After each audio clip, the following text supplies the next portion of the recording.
विष्णु पुराण। ओम श्री मन्नारायणाय नमः। तृतीय अंश। पहला अध्याय।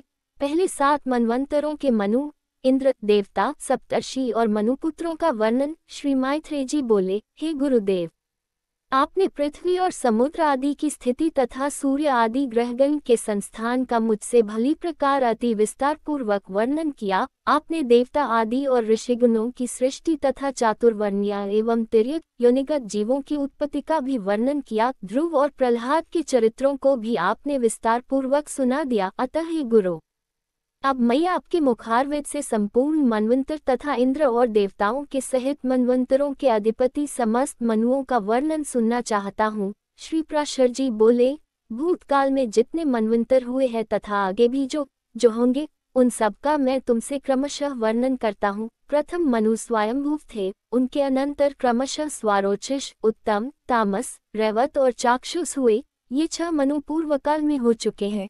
इस समय सूर्यपुत्र वैवस्वत मनु हैं, जिनका यह 7वां मनवंतर वर्तमान है। कल्प के आदि में जिस स्वयंभू मनवंतर के विषय में मैंने कहा है, उसके देवता और सप्तर्षियों का तो मैं पहले ही यथावत वर्णन कर चुका हूँ। अब आगे मैं स्वारोचिष मनु के मनवंतराधिकारी देवता, ऋषि और मनुपुत्रों का स्पष्टतया वर्णन करूंगा। हे मैत्रेय, स्वारोचिष मनवंतर में पारावत और तुषित गण देवता थे। महाबली विपश्चित देवराज इंद्र थे। उरज, स्तंभ, प्राण, वात, पृषभ, निर्य और परिवान ये उस समय सप्तर्षि थे, तथा चैत्र और किमपुरुष आदि स्वारोचिष मनु के पुत्र थे। इस प्रकार तुमसे द्वितीय मनवंतर का वर्णन कर दिया। अब उत्तम मनवंतर का विवरण सुनो, हे ब्राह्मण। तीसरे मनवंतर में उत्तम नामक मनु और सुशांति नामक देवाधिपति इंद्र थे। उस समय सुधाम, सल्यक, जप, प्रतर्दन और वशवर्ती ये 5 12 देवताओं के गण थे, तथा वशिष्ठ जी के 7 पुत्र सप्तर्षिगण और अज, परशु एवं दीप्तादि उत्तम मनु के पुत्र थे। तामस मनवंतर में सुपार, हरि, सत्य और सुधि ये 4 देवताओं के वर्ग थे, और इनमें से प्रत्येक वर्ग में 27 देवगण थे। 100 अश्वमेध यज्ञ वाला राजा शिबी इंद्र था, तथा उस समय जो सप्तर्षिगण थे उनके नाम मुझसे सुनो। ज्योतिर्धामा, पृथु, काव्य, चैत्र, अग्नि, वनक और पीवक ये उस मनवंतर के सप्तर्षि थे, तथा नर, ख्याति, केतुरूप और जानुजंग आदि तामस मनु के महाबली पुत्र ही उस समय राज्याधिकारी थे। हे मैत्रेय, 5वें मनवंतर में रैवत नामक मनु और विभु नामक इंद्र हुए, तथा उस समय जो देवगण हुए उनके नाम सुनो। इस मनवंतर में 14 देवताओं के अमिताभ, भूत्रिय, वैकुंठ और सुमेधा नामक गण थे। हे विप्र, इस रैवत मनवंतर में हिरण्यरोमा, वेदश्री, ऊर्ध्वबाहु, वेदबाहु, सुधामा, पर्जन्य और महामुनि ये 7 सप्तर्षिगण थे। हे मुनिसितम, उस समय रैवत मनु के महावीर्यशाली पुत्र बलबंधु, संभाव्य और सत्यक आदि राजा थे। हे मैत्रेय, स्वारोचिष, उत्तम, तामस और रैवत ये 4 मनु राजा प्रियव्रत के वंशधर कहे जाते हैं। राजर्षि प्रियव्रत ने तपस्या द्वारा भगवान विष्णु की आराधना करके अपने वंश में उत्पन्न हुए इन 4 मनवंतराधियों को प्राप्त किया था।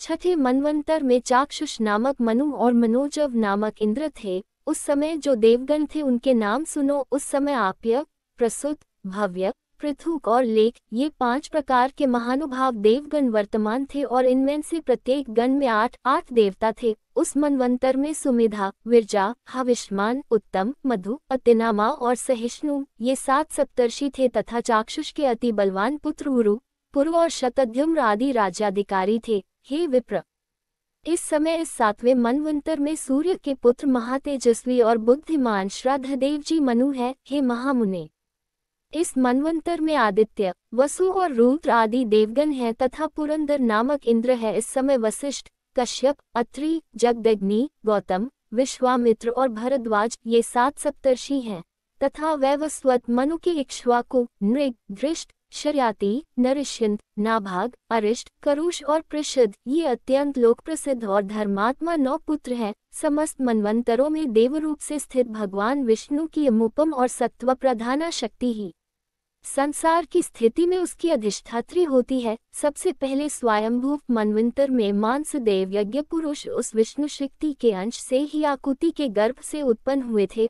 फिर स्वारोचिष मनवंतर के उपस्थित होने पर वे मांसदेव श्रीयजित ही तुषित नामक देवगुणों के साथ तुषिता से उत्पन्न हुए। फिर उत्तम मनवंतर में वे तुषित देव ही देवश्रेष्ठ सत्यगण के सहित सत्य रूप से सत्या के उदर से प्रकट हुए। तामस मनवंतर के प्राप्त होने पर वे हरि नाम देवगण के सहित हरि रूप से हर्या के गर्भ से उत्पन्न हुए। तत्पश्चात वे देवश्रेष्ठ हरि रैवत मनवंतर में तत्कालीन देवगण के सहित संभूति के उदर से प्रकट होकर मानस नाम से विख्यात हुए, तथा चाक्षुष मनवंतर में वे पुरुषोत्तम भगवान वैकुंठ नामक देवगणों के सहित विकुंठा से उत्पन्न होकर वैकुंठ कहलाए। और हे द्विज, इस वैवस्वत मनवंतर के प्राप्त होने पर भगवान विष्णु कश्यप जी द्वारा अदिति के गर्भ से वामन रूप होकर प्रकट हुए। उन महात्मा वामन जी ने अपनी 3 दिगों से संपूर्ण लोकों को जीतकर यह निष्कंटक त्रिलोकी इंद्र को दे दी थी। हे विप्र, इस प्रकार 7 मनवंतरों में भगवान की ये 7 मूर्तियां प्रकट हुई,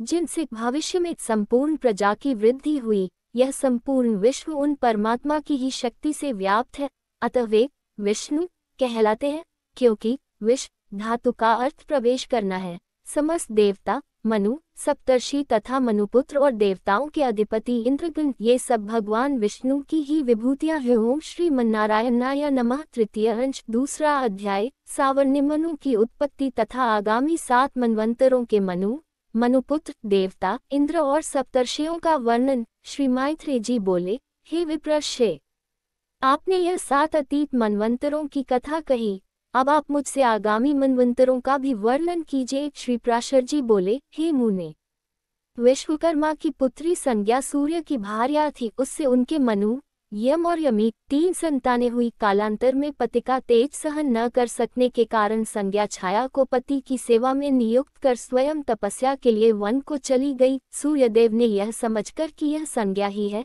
छाया से शनैश्वर, एक और मनु तथा तप्ती, ये 3 संतानें उत्पन्न की। एक दिन जब छाया रूपिणी संज्ञा ने क्रोधित होकर यम को शाप दिया, तब सूर्य और यम को विदित हुआ कि यह तो कोई और है। तब छाया के द्वारा ही सारा रहस्य खुल जाने पर सूर्यदेव ने समाधि में स्थित होकर देखा कि संज्ञा घोड़ी का रूप धारण कर वन में तपस्या कर रही है, अतः उन्होंने भी अश्वरूप होकर उससे 2 अश्विनी कुमार और रेत स्त्राव के अनंतर ही रेवंत को उत्पन्न किया। फिर भगवान सूर्य संज्ञा को अपने स्थान पर ले आए तथा विश्वकर्मा ने उनके तेज को शांत कर दिया। उन्होंने सूर्य को ब्रह्मयंत्र शांत पर जाकर उनका तेज छांटा, किंतु वे उस अक्षुण तेज का केवल अष्टमांश ही क्षीण कर सके। हे मुनिसुतम, सूर्य के जिस जाज्वल्यमान वैष्णव तेज को विश्वकर्मा ने छांटा था वह पृथ्वी पर गिरा। उस पृथ्वी पर गिरे हुए सूर्य तेज से ही विश्वकर्मा ने विष्णु भगवान का चक्र, शंकर का त्रिशूल, कुबेर का विमान, कार्तिकेय की शक्ति बनाई तथा अन्य देवताओं के भी जो शस्त्र थे उन्हें उससे पुष्ट किया।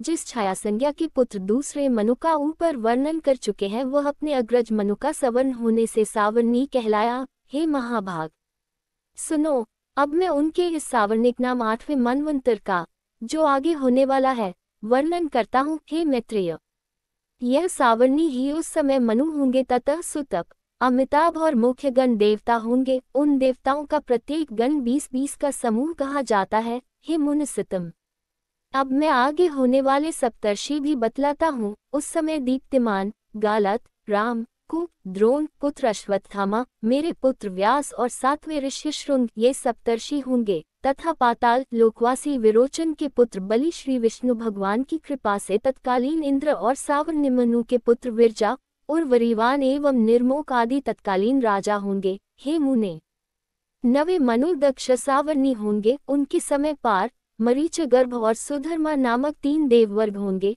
जिनमें से प्रत्येक वर्ग में 12-12 देवता होंगे। तथा हे द्विज, उनका नायक महापराक्रमी अद्भुत नामक इंद्र होगा। सवन, द्युतिमान, भाव्य, वसु, मेधातिथि, ज्योतिष्मान और 7वें सत्य, ये उस समय के सप्तर्षि होंगे। तथा धृतकेतु, दीप्तिकेतु, पंचहस्त, निरामय और पृथुस्त्रवा आदि दक्ष सावर्ण्य मनु के पुत्र होंगे। हे मुने, 10वें मनु ब्रह्मसावर्णी होंगे। उनके समय सुधामा और विशुद्ध नामक 100 देवताओं के 2 गण होंगे। महाबलवान शांति उनका इंद्र होगा। तथा उस समय जो सप्तर्षि गण होंगे उनके नाम सुनो। उनके नाम हविष्मान, सुकृत, सत्य, तपोमूर्ति, नाभाग, अप्रतिमौजा और सत्यकेतु है। उस समय ब्रह्मसावर्ण्य मनु के सुक्षेत्र, उत्तमौजा और भूरवेन आदि 10 पुत्र पृथ्वी की रक्षा करेंगे। 11वां मनु धर्मसावर्णी होगा। उस समय होने वाले देवताओं के विहंगम, कामगम और निर्वाणरति नामक मुख्य गण होंगे। इनमें से प्रत्येक में 30-30 देवता रहेंगे और वृष नामक इंद्र होगा। उस समय होने वाले सप्तर्षियों के नाम नी, स्वर, अग्नितेजा, वपुष्मान, कृणि, आरुणि, हविष्मान और अंग है, तथा धर्म सावर्णी मनु के सर्वत्र सुधर्मा और देवानीक आदि पुत्र उस समय के राज्याधिकारी पृथ्वीपति होंगे। रुद्रपुत्र सावर्णी 12वां मनु होगा। उसके समय ऋतुधाम नामक इंद्र होगा तथा तत्कालीन देवताओं के नाम ये हैं, सुनो हे द्विज।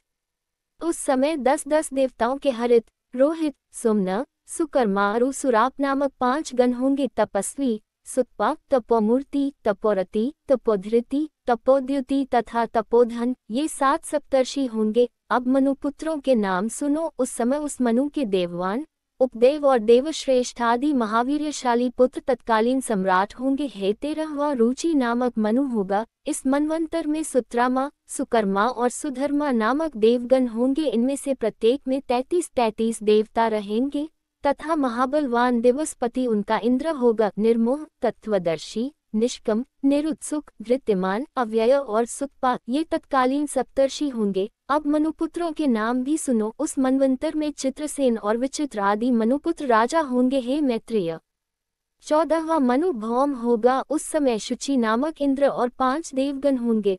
उनके नाम सुनो। वे चाक्षुष, पवित्र, कनिष्ठ, व्राजिक और वाचावृद्ध नामक देवता है। अब तत्कालीन सप्तर्षियों के नाम भी सुनो। उस समय अग्रबाहु, शुचि, शुक्र, मागध, अग्रिद, युक्त और जित, ये सप्तर्षि होंगे। अब मनुपुत्रों के विषय में सुनो। हे मुनि शार्दुल, कहते हैं, उस मनु के उरु और गंभीर बुद्धि आदि पुत्र होंगे जो राज्याधिकारी होकर पृथ्वी का पालन करेंगे। प्रत्येक चतुर्युग के अंत में वेदों का लोप हो जाता है। उस समय सप्तर्षिगण ही स्वर्गलोक से पृथ्वी में अवतीर्ण होकर उनका प्रचार करते हैं।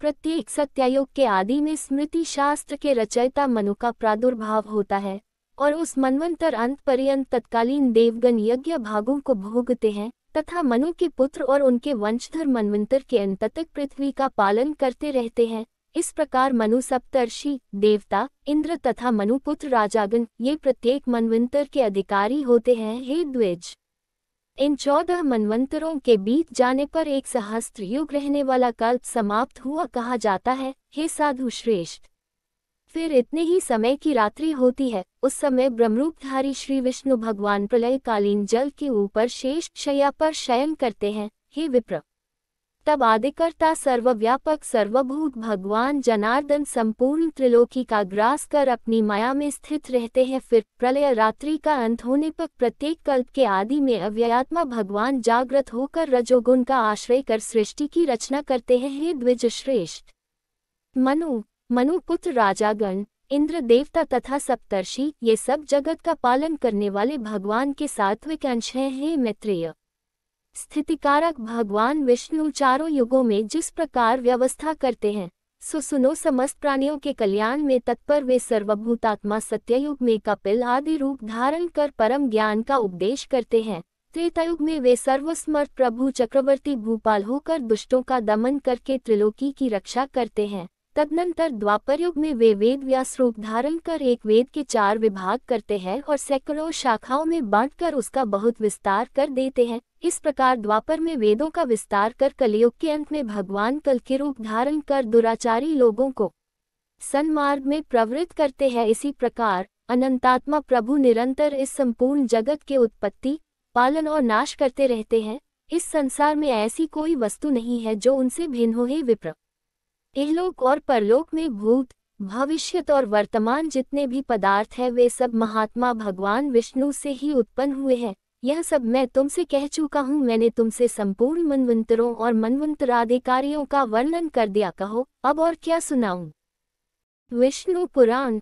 ओम श्री मन्नारायणाय नमः। नारायण नमस्कृत्य नर चैव नरोत्तमं देवी सरस्वती व्याप्तं ततो जयमुदीरयेत्। तृतीय अंश, 3रा अध्याय। चतुर्युगानुसार भिन्न भिन्न व्यासों के नाम तथा ब्रह्म ज्ञान के महात्म्य का वर्णन। श्री मैत्रेय जी बोले, हे भगवान, आपके कथन से मैं यह जान गया कि किस प्रकार यह संपूर्ण जगत विष्णु रूप है, विष्णु में ही स्थित है, विष्णु से ही उत्पन्न हुआ है तथा विष्णु से अतिरिक्त और कुछ भी नहीं है। अब मैं यह सुनना चाहता हूँ कि भगवान ने वेदव्यास रूप से युग युग में किस प्रकार वेदों का विभाग किया। हे महामुने, हे भगवान, जिस जिस युग में जो जो वेदव्यास हुए उनका तथा वेदों के संपूर्ण शाखा भेदों का आप मुझसे वर्णन कीजिए। श्री पराशर जी बोले, हे मैत्रेय, वेद रूप वृक्ष के सहस्रों शाखा भेद है, उनका विस्तार से वर्णन करने में तो कोई भी समर्थ नहीं है, अतः संक्षेप से सुनो। हे महामुने, प्रत्येक द्वापर युग में भगवान विष्णु व्यास रूप से अवतीर्ण होते हैं और संसार के कल्याण के लिए एक वेद के अनेक भेद कर देते हैं। मनुष्यों के बल, वीर्य और तेज को अल्प जानकर वे समस्त प्राणियों के हित के लिए वेदों का विभाग करते हैं। जिस शरीर के द्वारा वे प्रभु एक वेद के अनेक विभाग करते हैं, भगवान मधुसूदन की उस मूर्ति का नाम वेद व्यास है। हे मुने, जिस जसी मनवंतर में जो जो व्यास होते हैं और वे जिस जिस प्रकार शाखाओं का विभाग करते हैं, वह मुझसे सुनो। इस वैवस्वत मनवंतर के प्रत्येक द्वापर युग में व्यास महर्षियों ने अब तक पुनः पुनः 28 बार वेदों के विभाग किए हैं। हे साधु श्रेष्ठ, जिन्होंने पुनः पुनः द्वापर युग में वेदों के चार चार विभाग किए हैं, उन 28 व्यासों का विवरण सुनो। पहले द्वापर में स्वयं भगवान ब्रह्मा जी ने वेदों का विभाग किया था। दूसरे द्वापर के वेदव्यास प्रजापति हुए, तीसरे द्वापर में शुक्राचार्य जी और चौथे में बृहस्पति जी व्यास हुए तथा पांचवें में सूर्य और छठे में भगवान मृत्यु व्यास कहलाए। सातवें द्वापर के वेद व्यास इंद्र, आठवें के वशिष्ठ, नवें के सारस्वत और 10वें के त्रिधामा कहे जाते हैं। 11वें में त्रिशिक, 12वें में भरद्वाज, 13वें में अंतरिक्ष और 14वें में वर्णी नामक व्यास हुए। 15वें में त्रयारुण, 16वें में धनंजय, 17वें में क्रतुंजय और तदनंतर 18वें में जय नामक व्यास हुए। फिर 19वें व्यास भरद्वाज हुए। भरद्वाज के पीछे गौतम हुए और गौतम के पीछे जो व्यास हुए वे हर्यात्मा कहे जाते हैं। हर्यात्मा के अनंतर वाजश्रवामुनि व्यास हुए तथा उनके पश्चात सोमशुष्मवंशी तृणबिंदु वेद व्यास कहलाए। उनके पीछे भृगुवंशी ऋक्ष व्यास हुए जो वाल्मीकि कहलाए। तदनंतर हमारे पिता शक्ति हुए और फिर मैं हुआ, मेरे अनंतर जातुकर्ण व्यास हुए और फिर कृष्णद्वैपायन। इस प्रकार ये 28 व्यास प्राचीन हैं। उन्होंने द्वापरादि युगों में एक ही वेद के चार चार विभाग किए हैं। हे मुने, मेरे पुत्र कृष्णद्वैपायन के अनंतर आगामी द्वापर युग में द्रोण पुत्र अश्वत्थामा वेद व्यास होंगे। ओम, यह अविनाशी एकाक्षर ही ब्रह्म है। यह बृहत और व्यापक है, इसलिए ब्रह्म कहलाता है। भूलोक, भुवरलोक और स्वलोक ये तीनों प्रणवरूप ब्रह्म में ही स्थित हैं तथा प्रणव ही ऋक्, यजु, साम और अर्थवरूप हैं। अतः उस ओंकार रूप ब्रह्म को नमस्कार है, जो संसार के उत्पत्ति और प्रलय का कारण कहलाता है तथा महतत्व से भी परम गुह्य सूक्ष्म है। उस ओंकार रूप ब्रह्म को नमस्कार है, जो अगाध, अपार और अक्षय है, संसार को मोहित करने वाले तमोगुण का आश्रय है तथा प्रकाशमय सत्वगुण और प्रवृत्ति रूप रजोगुण के द्वारा पुरुषों के भोग और मोक्ष रूप परम पुरुषार्थ का हेतु है, जो सांख्य ज्ञानियों की परम निष्ठा है, शम दमशालियों का गतव्य स्थान है, जो अव्यक्त और अविनाशी है तथा जो सक्रिय ब्रह्म होकर भी सदा रहने वाला है, जो स्वयंभू, प्रधान और अंतर्यामी कहलाता है तथा जो अविभाग, दीप्तिमान, अक्षय और अनेक रूप है और जो परमात्म स्वरूप भगवान वासुदेव का ही रूप है। उस ओंकार रूप परब्रह्म को सर्वदा बारंबार नमस्कार है। यह ओंकार रूप ब्रह्म अभिन्न होकर भी अकार, उकार और मकार रूप से 3 भेदों वाला है। यह समस्त भेदों में अभिन्न रूप से स्थित है तथापि भेद बुद्धि से भिन्न भिन्न प्रतीत होता है। वह सर्वात्मा ऋक्मय, सागमय और यजुर्मय है तथा ऋगजु, साम का सारूप वह ओंकार ही सब शरीरधारियों का आत्मा है। वह वेदमय है, वही ऋग्वेदादि रूप से भिन्न हो जाता है और वही अपने वेद रूप को नाना शाखाओं से विभक्त करता है तथा वह असंग भगवान ही समस्त शाखाओं का रचयिता और उनका ज्ञान स्वरूप है। ओम श्री मन्नारायणाय नमः। तृतीय अंश, चौथा अध्याय, ऋग्वेद की शाखाओं का विस्तार। श्री पराशर जी बोले, सृष्टि के आदि में ईश्वर से आविर्भूत वेद ऋग, यजु आदि 4 पायदों से युक्त और 1 लाख मंत्र वाला था। उसी से समस्त कामनाओं को देने वाले अग्निहोत्रादि 10 प्रकार के यज्ञों का प्रचार हुआ। तदनंतर 28वें द्वापर युग में मेरे पुत्र कृष्णद्वैपायन ने इस चतुष्पादयुक्त एक ही वेद के 4 भाग किए। परम बुद्धिमान वेद व्यास ने उनका जिस प्रकार विभाग किया है, ठीक उसी प्रकार अन्यान्य वेदव्यासों ने तथा मैंने भी पहले किया था। अतः हे द्विज, समस्त चतुर्युगों में इन्हीं शाखा भेदों से वेद का पाठ होता है। ऐसा जानो, भगवान कृष्ण विपन्न को तुम साक्षात नारायण ही समझो, क्योंकि हे मैत्रेय, संसार में नारायण के अतिरिक्त और कौन महाभारत का रचयिता हो सकता है।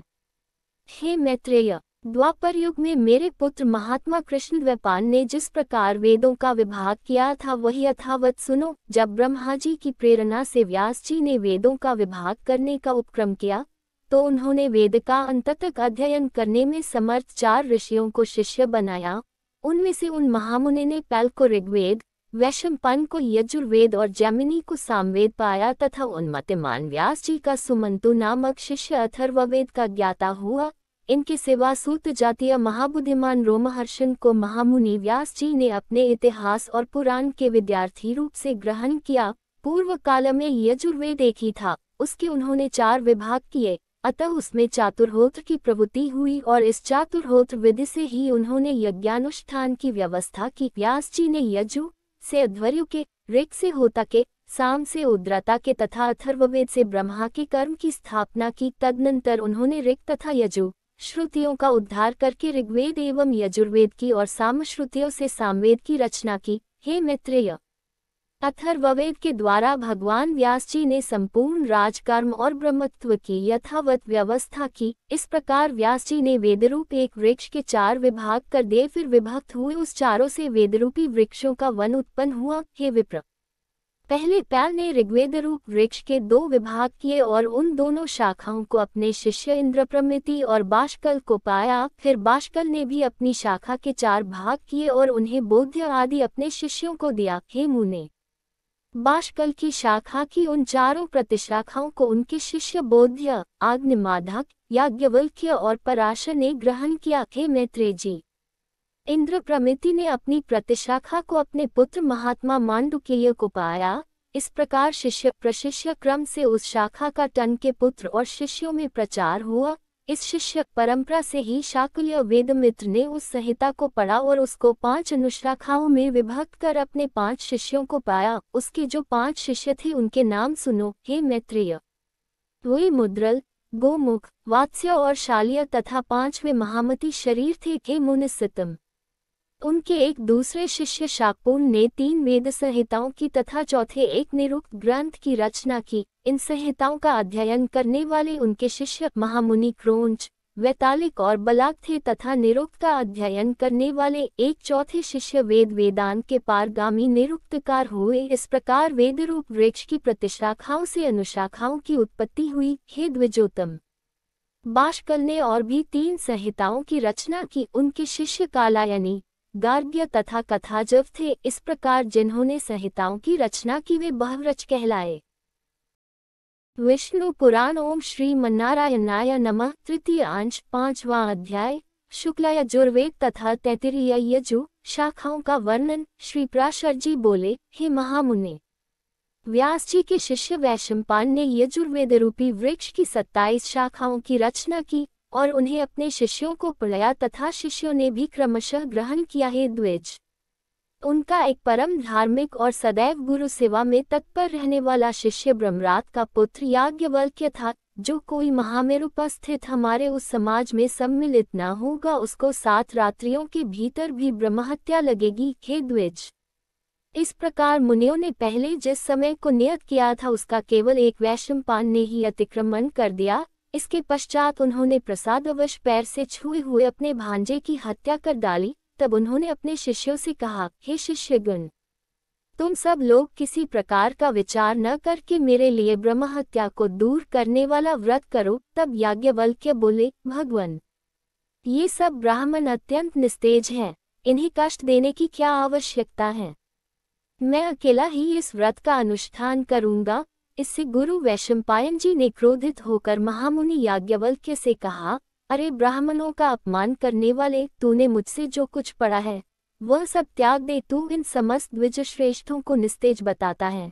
मुझे तुझ जैसे आज्ञा भानकारी शिष्य से कोई प्रयोजन नहीं है। याज्ञवल्क्य ने कहा, हे द्विज, मैंने तो भाग्यवश आपसे ऐसा कहा था, मुझे भी आपसे कोई प्रयोजन नहीं है। लीजिए, मैंने आपसे जो कुछ पढ़ा है वो यह मौजूद है। श्री पराशर जी बोले, ऐसा कह महामुनि याज्ञवल्क्य जी ने रुधिर से भरा हुआ मूर्तिमान यजुर्वेद वाम करके उन्हें दे दिया और स्वेच्छानुसार चले गए। हे द्विज, याज्ञवल्क्य द्वारा अवमन की हुई उन यजु श्रुतियों को अन्य शिष्यों ने तितर तीतर होकर ग्रहण कर लिया, इसलिए वे सब तैतरीय कहलाए। हे मुनिसत्तम, जिन विप्रगण ने गुरु की प्रेरणा से ब्रह्महत्या विनाशक व्रत का अनुष्ठान किया था, वे सब व्रताचरण के कारण यजु शाखाध्यायी चरकाध्वर्यु हुए। तदनंतर याज्ञवल्क्य ने भी यजुर्वेद की प्राप्ति की इच्छा से प्राणों का संयम कर संयचित से सूर्य भगवान की स्तुति की। याज्ञवल्क्य जी बोले, अतुलित तेजस्वी, मुक्ति के द्वार स्वरूप तथा वेदत्रय रूप तेज से संपन्न एवं ऋक्, यजु तथा सामस्वरूप सवितादेव को नमस्कार है, जो अग्नि और चंद्रमा रूप जगत के कारण और सुषुर नामक परम तेज को धारण करने वाले हैं। उन भगवान भास्कर को नमस्कार है। कला, काष्ठा, निमेष आदि काले ज्ञान के कारण तथा ध्यान करने योग्य परब्रह्म स्वरूप विष्णुमय श्री सूर्यदेव को नमस्कार है, जो अपनी किरणों से चंद्रमा को पोषित करते हुए देवताओं को तथा स्वधारूप अमृत से पितृगण को तृप्त करते हैं। उन तृप्ति रूप सूर्यदेव को नमस्कार है, जो हिम, जल और उष्णता के कर्ता अर्थात शीत, वर्षा और ग्रीष्म आदि ऋतुओं के कारण है और जगत का पोषण करने वाले हैं। उन त्रिकाल मूर्ति विधाता भगवान सूर्य को नमस्कार है, जो जगतपति इस संपूर्ण जगत के अंधकार को दूर करते हैं। उन सत्व मूर्तिधारी विवस्वान को नमस्कार है, जिनके उदित हुए बिना मनुष्य सत्कर्म में प्रवृत्त नहीं हो सकते और जल शुद्धि का कारण नहीं हो सकता। उन भास्वान देव को नमस्कार है, जिनके किरण समूह का स्पर्श होने पर लोक कर्मानुष्ठान के योग्य होता है। उन पवित्रता के कारण शुद्ध स्वरूप सूर्य देव को नमस्कार है। भगवान सविता, सूर्य, भास्कर और विवस्थान को नमस्कार है। देवता आदि समस्त भूतों के आदिभूत आदित्य देव को बारंबार नमस्कार है, जिनका तेजो में रथ है, प्रज्ञारूप ध्वजाएं हैं, जिन्हें छंदों में अमर अश्वगण वहन करते हैं तथा जो त्रिभुवन को प्रकाशित करने वाले नेत्र रूप है। उन सूर्य देव को मैं नमस्कार करता हूँ। श्री पराशर जी बोले, उनके इस प्रकार स्तुति करने पर भगवान सूर्य अश्वरूप से प्रकट होकर बोले, तुम अपना अभीष्ट वर मांगो। तब याज्ञवल्क्य जी ने उन्हें प्रणाम करके कहा, आप मुझे उन यजु श्रुतियों का उपदेश कीजिए जिन्हें मेरे गुरुजी भी न जानते हों। उनके ऐसा कहने पर भगवान सूर्य ने उन्हें यातयाम नामक यजु श्रुतियों का उपदेश दिया, जिन्हें उनके गुरु वैशंपायन जी भी नहीं जानते थे। हे द्विजोत्तम, उन श्रुतियों को जिन ब्राह्मणों ने पढ़ा था वे वाजी नाम से विख्यात हुए, क्योंकि उनका उपदेश करते समय सूर्य भी अश्वरूप हो गए थे। हे महाभाग, उन वाज श्रुतियों की कान्व आदि 15 शाखाएं हैं। वे सब शाखाएं महर्षि याज्ञवल्क्य की प्रवृत्ति हुई कही जाती हैं। ओम श्री मन्नारायणाय नमः। तृतीय अंश, छठा अध्याय। सामवेद की शाखा, 18 पुराण और 14 विद्याओं के विभाग का वर्णन। श्री पराशर जी बोले, हे मित्रेय, जिस क्रम से व्यास जी के शिष्य जैमिनी ने सामवेद की शाखाओं का विभाग किया था, वह मुझ से सुनो। जैमिनी का पुत्र सुमंतु था और उसका पुत्र सुकर्मा हुआ। उन दोनों महामती पुत्र पौत्रों ने सामवेद की एक एक शाखा का अध्ययन किया। तदनंतर सुमंतु के पुत्र सुकर्मा ने अपनी सामवेद संहिता के 1 सहस्त्र शाखा भेद किए। और हे द्विजोत्तम, उन्हें उसके कौसल्या, हिरण्यनाभ तथा पौष्पिंची नामक 2 महाव्रती शिष्यों ने ग्रहण किया। हिरण्यनाभ के 500 शिष्य थे, जो उदिच्य सामग कहलाए। इसी प्रकार जिन अन्य द्विजोत्तमों ने इतनी ही संहिताएं हिरण्यनाभ से और ग्रहण की, उन्हें पंडित जिन प्राच्य सामग कहते हैं। पौष्पिंची के शिष्य लोकाक्षी, नौधमी, कक्षीवान और लांगली थे। उनके शिष्य प्रशिष्यों ने अपनी अपनी संहिताओं के विभाग करके उन्हें बहुत बड़ा दिया। महामुनि कृति नामक हिरण्यनाभ के एक और शिष्य ने अपने शिष्यों को सामवेद की 24 संहिताएं पढ़ाई। फिर उन्होंने भी इस सामवेद का शाखाओं द्वारा खूब विस्तार किया। अब मैं अथर्ववेद की संहिताओं के समुच्चय का वर्णन करता हूँ। अथर्ववेद को सर्वप्रथम अमित्तेजो में सुमंतु मुनि ने अपने शिष्य कबंध को पाया था। फिर कबंध ने उसके 2 भाग कर उन्हें देवदर्श और पथ्य नामक अपने शिष्यों को दिया। हे द्विजसतम, देवदर्श के शिष्य मेद, ब्रह्मबली, शौल्कयनी और पिप्पल थे। हे द्विज, पथ्य के भी जाबाली, कुमुदादि और शौनक नामक 3 शिष्य थे।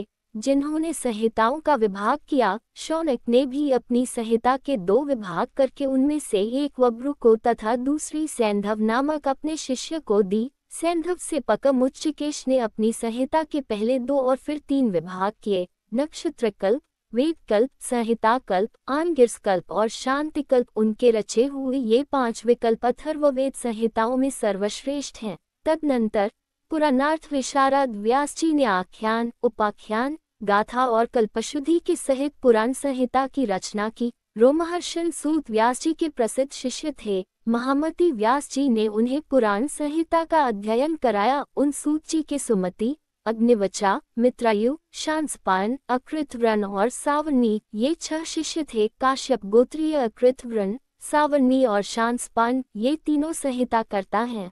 उन तीनों संहिताओं की आधार एक रोमहर्षण जी की संहिता है। हे मुने, इन चारों संहिताओं की सारभूत मैंने यह विष्णु पुराण संहिता बनाई है। पुराणज्ञ पुरुष कुल 18 पुराण बतलाते हैं। उन सब में प्राचीनतम ब्रह्म पुराण है। प्रथम पुराण ब्राह्मण है, दूसरा पाद्य, तीसरा वैष्णव, चौथा शैव, 5वां भागवत, छठा नारदीय और 7वां मार्कंडेय है। इसी प्रकार 8वां आग्नेय, 9वां भविष्यत, 10वां ब्रह्मवृत और 11वां पुराण लैंग कहा जाता है तथा 12वां वाराह, 13वां स्कांद, 14वां वामन, 15वां कौर्म तथा इनके पश्चात मात्स्य, गरुड़ और ब्रह्मांड पुराण है। हे महामुने, ये ही 18 महापुराण हैं। इनके अतिरिक्त मुनिजनों ने और भी अनेक उपपुराण बतलाए हैं। इन सभी में सृष्टि, प्रलय, देवता आदिकों के वंश, मनवंतर और भिन्न भिन्न राजवंशों के चरित्रों का वर्णन किया गया है।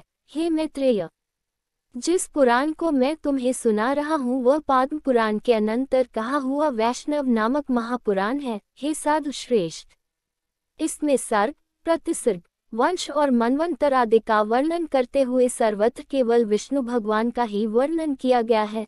6 वेदांत, 4 वेद, मीमांसा, न्याय, पुराण और धर्मशास्त्र ये ही 14 विद्याएं हैं। इन्हीं में आयुर्वेद, धनुर्वेद और गांधर्व इन तीनों को तथा चौथे अर्थशास्त्र को मिला लेने से कुल 18 विद्या हो जाती है। ऋषियों के 3 भेद हैं, प्रथम ब्रह्मर्षि, द्वितीय देवर्षि और फिर राजर्षि। इस प्रकार मैंने तुमसे वेदों की शाखाओं के भेद, उनके रचयिता तथा शाखा भेद के कारणों का भी वर्णन कर दिया। इसी प्रकार समस्त मनवंतरों में एक से शाखा भेद रहते हैं। हे द्विज, प्रजापति ब्रह्मा जी से प्रकट होने वाली श्रुति तो नित्य है, ये तो उसके विकल्प मात्र हैं। विष्णु पुराण।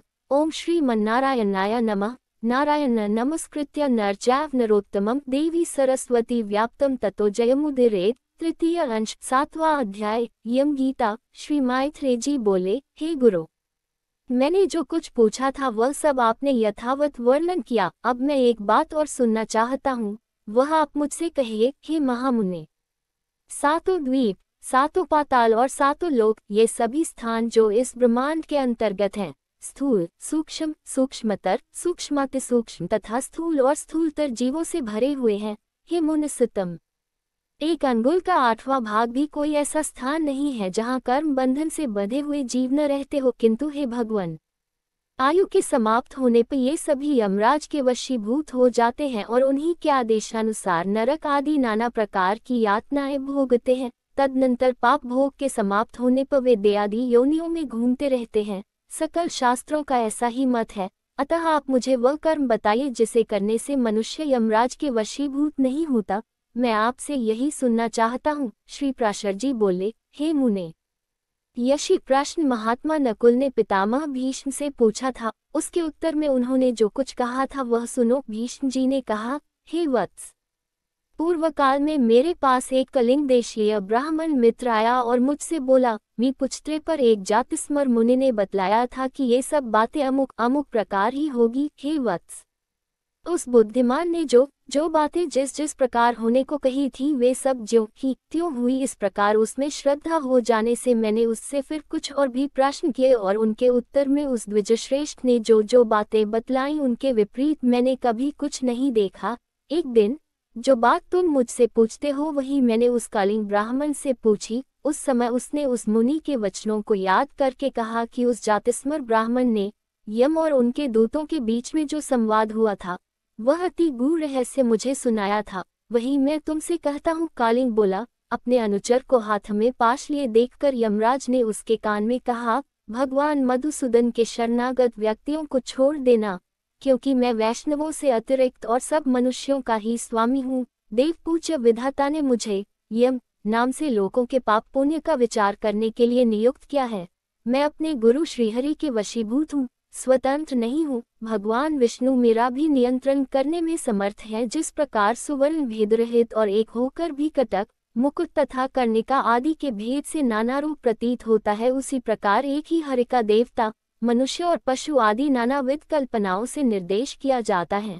जिस प्रकार वायु के शांत होने पर उसमें उड़ते हुए परमाणु पृथ्वी से मिलकर एक हो जाते हैं, उसी प्रकार गुण क्षोम से उत्पन्न हुए समस्त देवता, मनुष्य और पशु आदि उस सनातन परमात्मा से लीन हो जाते हैं, जो भगवान के सुरवर वंदित चरण कमलों की परमार्थ बुद्धि से वंदना करता है। घृताहुति से प्रज्वलित अग्नि के समान समस्त पाप बंधन से मुक्त हुए उस पुरुष को तुम दूर ही से छोड़कर निकल जाना। यमराज के ऐसे वचन सुनकर पाशहस्त यमदूत ने उनसे पूछा, प्रभु, सबके विधाता भगवान हरि का भक्त कैसा होता है, यह आप मुझसे कहिए। यमराज बोले, जो पुरुष अपने वर्ण धर्म से विचलित नहीं होता, अपने सुहृद और विपक्षियों के प्रति समान भाव रखता है, किसी का द्रव्य हरण नहीं करता तथा किसी जीव की हिंसा नहीं करता, उस अत्यंत रागादि शून्य और निर्मल चित्त व्यक्ति को भगवान विष्णु का भक्त जानो। जिस निर्मल मति का चित्त कली कल्मष रूपमल से मलिन नहीं हुआ और जिसने अपने हृदय में श्री जनार्दन को बसाया हुआ है, उस मनुष्य को भगवान का अतीव भक्त समझो। जो एकांत में पड़े हुए दूसरे के सोने को देखकर भी उसे अपनी बुद्धि द्वारा तृण के समान समझता है और निरंतर भगवान का अनन्य भाव से चिंतन करता है, उस नरश्रेष्ठ को विष्णु का भक्त जानो। कहाँ तो स्फटिका गिरिशिला के समान अति निर्मल भगवान विष्णु और कहाँ मनुष्यों के चित्त में रहने वाले राग द्वेषादि दोष। हिमकर चंद्रमा के किरण जाल में अग्नि तेज की उष्णता कभी नहीं रह सकती है। जो व्यक्ति निर्मल चित्त, मात्सर्य रहित, प्रशांत, शुद्ध चरित्र, समस्त जीवों का सुहृद, प्रिय और हितवादी तथा अभिमान एवं माया से रहित होता है, उसके हृदय में भगवान वासुदेव सर्वदा विराजमान रहते हैं। उन सनातन भगवान के हृदय में विराजमान होने पर पुरुष इस जगत में सौम्य मूर्ति हो जाता है। जिस प्रकार नवीन शाल वृक्ष अपने सौंदर्य से ही भीतर भरे हुए अति सुंदर पार्थिव रस को बतला देता है। हे दूत, यम और नियम के द्वारा जिनकी पापराशि दूर हो गई है, जिनका हृदय निरंतर श्री अच्युत में ही आसक्त रहता है तथा जिनमें गर्व, अभिमान और मात्सर्य का लेश भी नहीं रहा है, उन मनुष्यों को तुम दूर ही से त्याग देना। यदि खड्ग, शंख और गदाधारी अव्ययात्मा भगवान हरि हृदय में विराजमान है, तो उन पापनाशक भगवान के द्वारा उसके सभी पाप नष्ट हो जाते हैं। सूर्य के रहते हुए भला अंधकार कैसे ठहर सकता है। जो पुरुष दूसरों का धन हरण करता है, जीवों की हिंसा करता है तथा मिथ्या और कटुभाषण करता है, उस अशुभ कर्मोन्मत्त दुष्ट बुद्धि के हृदय में भगवान अनंत नहीं टिक सकते। जो कुमति दूसरों के वैभव को नहीं देख सकता, जो दूसरों की निंदा करता है, साधुजनों का अपकार करता है तथा न तो श्री विष्णु भगवान की पूजा ही करता है और न दान ही देता है, उस अधम के हृदय में श्री जनार्दन का निवास कभी नहीं हो सकता। जो दुष्ट बुद्धि अपने परम सुहृद, बंधु बांधव, स्त्री, पुत्र, कन्या, पिता तथा भृत्यवर्ग के प्रति अर्थतृष्णा प्रकट करता है, उस पापाचारी को भगवान का भक्त मत समझो। जो दुर्बुद्धि पुरुष सत्कर्मों में लगा रहता है, नीच पुरुषों के आचार और उन्हीं के संग में उन्मत्त रहता है तथा नित्य प्रति पाप में कर्म बंधन से ही बंधता जाता है, वह मनुष्य रूप पशु ही है, वह भगवान वासुदेव का भक्त नहीं हो सकता। यह सकल प्रपंच और मैं एक परम पुरुष परमेश्वर वासुदेव ही है। हृदय में भगवान अनंत के स्थित होने से जिनकी ऐसी स्थिर बुद्धि हो गई हो, उन्हें तुम दूर ही से छोड़कर चले जाना। हे कमल नयन, हे वासुदेव, हे विष्णु, हे धरनिधर, हे अच्युत, हे शंख चक्र पाने, आप हमें शरण दीजिए। जो लोग इस प्रकार पुकारते हो, उन निष्पाप व्यक्तियों को तुम दूर से ही त्याग देना। जिस पुरुष श्रेष्ठ के अंतःकरण में वे अव्ययात्मा भगवान विराजते हैं, उसका जहां तक दृष्टिपात होता है, वहां तक भगवान के चक्र के प्रभाव से अपने बलवीर्य नष्ट हो जाने के कारण तुम्हारी अथवा मेरी गति नहीं हो सकती। वह महापुरुष तो अन्य वैकुंठादि लोकों का पात्र है। कालीन बोला, हे कुरुवर, अपने दूत को शिक्षा देने के लिए सूर्यपुत्र धर्मराज ने उससे इस प्रकार कहा, मुझसे यह प्रसंग उस जातिस्मर मुनि ने कहा था और मैंने यह संपूर्ण कथा तुमको सुना दी है। श्री भीष्म जी बोले, हे नकुल, पूर्व काल में कलिंग देश में आए हुए उस महात्मा ब्राह्मण ने प्रसन्न होकर मुझे यह सब विषय सुनाया था। हे वत्स, वही संपूर्ण वृतांत जिस प्रकार की इस संसार सागर में एक विष्णु भगवान को छोड़कर जीव का और कोई भी रक्षक नहीं है, मैंने ज्यों का त्यों तुम्हें सुना दिया। जिसका हृदय निरंतर भगवतप्रायण रहता है उसका यमदूत, यमपाश, यमदंड अथवा यम यातना कुछ भी नहीं बिगाड़ सकते। ओम श्री मन्नारायणाय नमः। तृतीय अंश 8वां अध्याय विष्णु भगवान की आराधना और चातुर्वर्णीय धर्म का वर्णन। श्री मैत्रेय जी बोले, हे भगवान, जो लोग संसार को जीतना चाहते हैं वे जिस प्रकार जगतपति भगवान विष्णु की उपासना करते हैं वह वर्णन कीजिए। और हे महामुनि, उन गोविंद की आराधना करने पर आराधन परायण पुरुषों को जो फल मिलता है वह भी मैं सुनना चाहता हूँ। श्री प्राशर जी बोले, हे मैत्रेय, तुम जो कुछ पूछते हो यही बात महात्मा सगर ने औरव से पूछी थी। उसके उत्तर में उन्होंने जो कुछ कहा वह मैं तुमको सुनाता हूँ, श्रवण करो। हे मुनिश्रेष्ठ, सगर ने भृगुवंशी महात्मा औरव को प्रणाम करके उनसे भगवान विष्णु की आराधना के उपाय और विष्णु की उपासना करने से मनुष्य को जो फल मिलता है उसके विषय में पूछा था। उनके पूछने पर औरव ने यत्नपूर्वक जो कुछ कहा था वह सब सुनो। औरव बोले, भगवान विष्णु की आराधना करने से मनुष्य भूमंडल संबंधी समस्त मनोरथ, स्वर्ग से भी श्रेष्ठ ब्रह्मपद और परम निर्वाण पद भी प्राप्त कर लेता है। हे राजेंद्र, वह जिस जिस फल की जितनी जितनी इच्छा करता है, अल्प हो या अधिक, श्री अच्युत की आराधना से निश्चय ही यह सब प्राप्त कर लेता है। और हे भूपाल, तुमने जो पूछा कि श्रीहरि की आराधना किस प्रकार की जाए, सो सब मैं तुमसे कहता हूँ। सावधान होकर सुनो। जो पुरुष वर्णाश्रम धर्म का पालन करने वाला है वही परम पुरुष विष्णु की आराधना कर सकता है। उनको संतुष्ट करने का और कोई मार्ग नहीं है। हे नृप, यज्ञों का यजन करने वाला पुरुष विष्णु ही का यजन करता है, जप करने वाला उन्हीं का जप करता है और दूसरों की हिंसा करने वाला उन्हीं की हिंसा करता है। क्योंकि भगवान हरि सर्वभूतमय है, अतः सदाचार युक्त पुरुष अपने वर्ण के लिए विहित धर्म का आचरण करते हुए श्री जनार्दन ही की उपासना करता है। हे पृथ्वीपते, ब्राह्मण, क्षत्रिय, वैश्य और शूद्र अपने अपने धर्म का पालन करते हुए ही विष्णु की आराधना करते हैं, अन्य प्रकार से नहीं।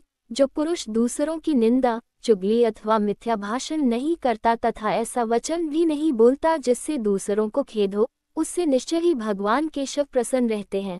हे राजन, जो पुरुष दूसरों की स्त्री, धन और हिंसा में रुचि नहीं करता उससे सर्वदा ही भगवान केशव संतुष्ट रहते हैं। हे नरेंद्र, जो मनुष्य किसी प्राणी अथवा वृक्षादि अन्य देहधारियों को पीड़ित अथवा नष्ट नहीं करता उससे श्री केशव संतुष्ट रहते हैं।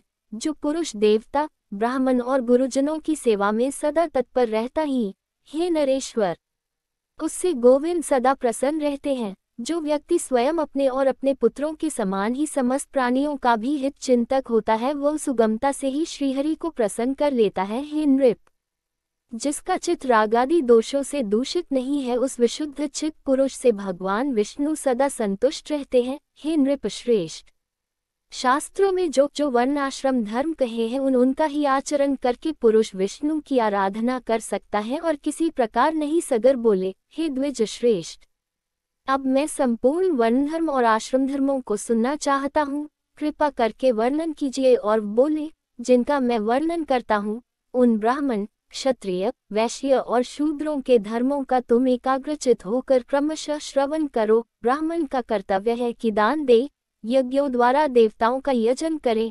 स्वाध्यायशील हो, नित्य स्नान तर्पण करे और अग्न्याधान आदि कर्म करता रहे। ब्राह्मण को उचित है कि वृत्ति के लिए दूसरों से यज्ञ करावे, औरों को पावे और न्यायोपार्जित शुद्ध धन में से न्यायानुकूल द्रव्य संग्रह करे। ब्राह्मण को कभी किसी का अहित नहीं करना चाहिए और सर्वदा समस्त प्राणियों के हित में तत्पर रहना चाहिए। संपूर्ण प्राणियों में मैत्री रखना ही ब्राह्मण का परम धन है। पत्थर में और पराये रत्न में ब्राह्मण को समान बुद्धि रखनी चाहिए। हे राजन, पत्नी के विषय में ऋतुगामी होना ही ब्राह्मण के लिए प्रशंसनीय कर्म है। क्षत्रिय को उचित है कि ब्राह्मणों को यथेच्छ दान दे, विविध यज्ञों का अनुष्ठान करे और अध्ययन करे। शस्त्र धारण करना और पृथ्वी की रक्षा करना ही क्षत्रिय की उत्तम आजीविका है। इनमें भी पृथ्वी पालन ही उत्कृष्टतर है। पृथ्वी पालन से ही राजा लोग कृतकृत्य हो जाते हैं, क्योंकि पृथ्वी में होने वाले यज्ञादि कर्मों का अंश राजा को मिलता है। जो राजा अपने वर्ण धर्म को स्थिर रखता है वह दुष्टों को दंड देने और साधुजनों का पालन करने से अपने अभीष्ट लोकों को प्राप्त कर लेता है।